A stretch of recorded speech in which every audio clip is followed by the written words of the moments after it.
હમણાં એક મહાપુરુષે છાપામાં દીધેલું રાજર્ષિ મુનિએ કે એવો ભયંકર કલિયુગ આવી રહ્યો છે કે માણસનું આયુ સરેરાશ 20 વર્ષનું થશે.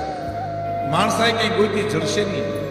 જો કે મહાપુરુષનું કેવું સાચું છે, પોતી ક્યાંક ક્યાંક જડે, ક્યાંક ક્યાંક બાર ગાવે દીવો રહેશે એમ કે બાર ગાવનો પોલો કાપો ત્યારે એક માણા મળે, બાકી ટોળા તો કેટલા હશે, બધા તો કેટલાય નબળતા હશે.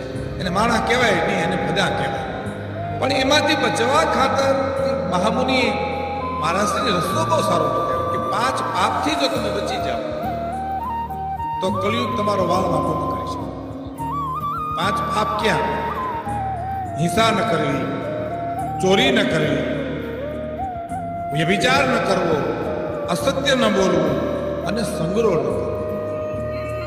આ 5 વસ્તુ માણસ ન કરે તો એના